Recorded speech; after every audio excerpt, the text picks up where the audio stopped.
नमस्ते दोस्तों। ज़रा सोचिए, जब हम स्कूल में होते थे तो हमें क्या सिखाया जाता था? ज़्यादा मेहनत करो, अपने प्रतिद्वंदी को हराओ, बाज़ार में आगे निकलो। यही नहीं, जब हम न्यूज़ देखते थे या बिजनेस की बातें सुनते थे तो हर जगह यही एक शोर सुनाई देता था, कंपटीशन, कंपटीशन, कंपटीशन। हम सब कंपटीशन को इतना ग्लोरीफाई, महिमा मंडित कर देते हैं जैसे सफलता की यही एकमात्र कुंजी है। लेकिन क्या ये सच है? पीटर थिल अपनी किताब ज़ीरो टू वन में कहते हैं, जो कि पीटर थिल जो कि एक खुद अरबपति फाउंडर हैं और डीप थिंकर हैं, इस पूरी आइडियोलॉजी को खारिज कर देते हैं। उनका मानना है कि कंपटीशन सिर्फ एक खतरनाक डिस्ट्रैक्शन है और हर एक महान कंपनी इसे पूरी तरीके से अवॉइड करती है।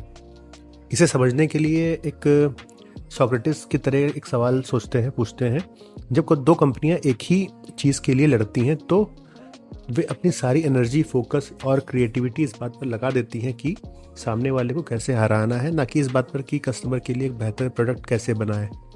ज़रा कल्पना कीजिए कि दो गधे मान लीजिए हैं, एक मेंटल मॉडल की तरह सोचते हैं, एक ही गाजर पाने के लिए लड़ रहे हैं आपस में। वो एक दूसरे को धक्का देते हैं, चोट पहुंचाते हैं और इस पूरी लड़ाई में सबसे ज़्यादा स्ट्रेस, टेंशन और कॉस्ट बढ़ जाता है। क्या गाजर बड़ी हुई? नहीं। क्यों? गधों को कुछ मिला? कुछ नहीं मिला, सिर्फ खून, पसीना, थकान। बस यही हाल कंपनियों का होता है जो कि रेड ओशियन, लाल महासागर यानी कंपटीशन के महासागर में उलझ जाती हैं। कंपटीशन असल में ज़ीरो सम गेम होता है। ज़ीरो सम गेम मतलब कि आप सिर्फ एक बड़ी सी रोटी या बड़ा सा पिज़्ज़ा है, उसके स्लाइसेस के लिए आप लड़ रहे हैं। और लेकिन अगर मोनोपोली को देखा जाए, यानी ज़ीरो से अगर वन पे सीधे कूद जाया जाए, जो कि मोनोपोली होती है, तो आप एक नया पिज़्ज़ा ही बना देते हैं। पीटर थिल कहते हैं कि कंपटीशन इज़ फॉर लूजर्स। ये बात सुनने में बड़ी कठोर सी लगती है, पर इसका मतलब यह है कि अगर आप सिर्फ बाजार में दूसरों से बेहतर बनने की कोशिश कर रहे हैं तो आप कभी भी सच में कुछ नया नहीं बना पाएंगे। आपका पूरा आइडेंटिटी शिफ्ट हो जाता है। आप एक इनोवेटर से एक कॉपीकैट या राइवल बन जाते हैं।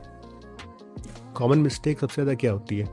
ज़्यादातर स्टार्टअप छोटे बाज़ार में जाके कॉम्पिटिटिव प्राइसिंग या बेटर मार्केटिंग के दम पर आगे बढ़ने की कोशिश करते हैं, पर कुछ सालों बाद ये सब खत्म हो जाता है क्योंकि कंपटीशन आपकी प्रॉफिट्स को ज़ीरो कर देगा।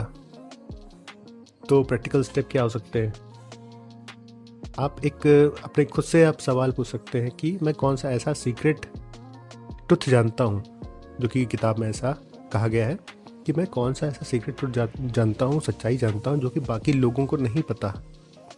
और या फिर मैं ऐसा कौन सा प्रोडक्ट बना सकता हूँ जो आज बाज़ार में मौजूद किसी भी चीज़ से 10 गुना बेहतर हो, ना कि सिर्फ 10%। अपनी ज़िंदगी का फोकस